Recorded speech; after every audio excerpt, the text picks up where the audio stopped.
after 3 months or more than 3 months preparing the crash car that we are sending to the test facility, it's really hard to see how the car is slowly being destroyed, hammer it, over-torquing it, and then finally crashing it against the wall. It's painful. It's painful to watch.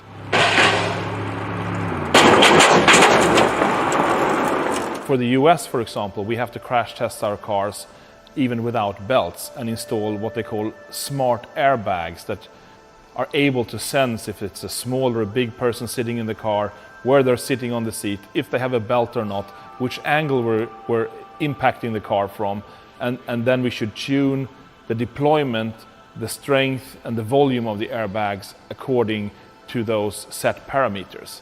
And in order to get the data to be able to do that and to program these systems, we have to crash our cars from every conceivable angle at different speeds, from the side, from the rear, from the front, offset, corner. Even considering a bicycle driving into the car or someone bashing away with a hammer on the car and not deploy the airbags when they shouldn't be deployed and deploy them when we should. It's stressful.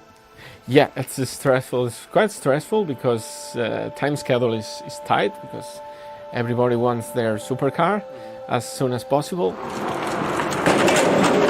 So regular manufacturer can crash 16 cars, it's no problem. But for us, 16 cars is almost our annual production. So we cannot crash 1 year production in one wall. So it's very expensive, fairly long. One of the methodologies we use to save basically money for this process is that we designed our carbon fiber monocoque to withstand all these different types of crash tests without being destroyed. We destroy the bodywork on the outside, subframes, crash members and so on, but not the actual integral and most expensive part of the car. So the same monocoque chassis and the same car, if you will, is being used basically for all of these tests. And this is very unusual. If you take a large car manufacturer, it's much cheaper for them to take a car out of the development, their production line, crash it, throw it away, take another one. But in our case, it's completely different. It's cheaper to rebuild and repair and keep on smashing the same car. That's of course in a way more difficult because it needs to take multiple hits, but we designed for that, so it works and it saves us both time and money and resources. For this program we bought a supercomputer that we have in our basement where we can crash simulate carbon fiber structures, which is very unusual.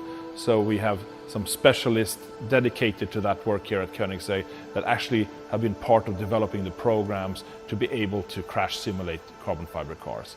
This means we can reduce somewhat the risk when we're actually crashing the cars, that we know the results, and every physical test we do we correlate back to the simulation to make sure it correlates so you have even bigger chance to hit it spot on for the next test.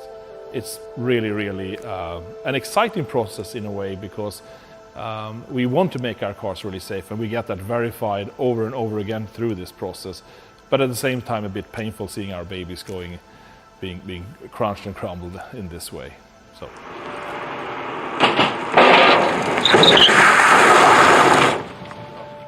We build the car here in Ängelholm and then we send the car in our facilities near Barcelona.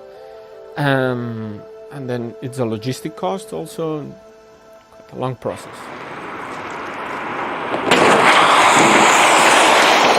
We send the car there, we are able to be in front of the test while they are doing the test, but we are not able to brake or be inside the car while braking or prepare the car for the crash test. We give them the car and they prepare it and they crash it. We're always only there to assist them and give them information where to put the sensors and stuff like that, but nothing else.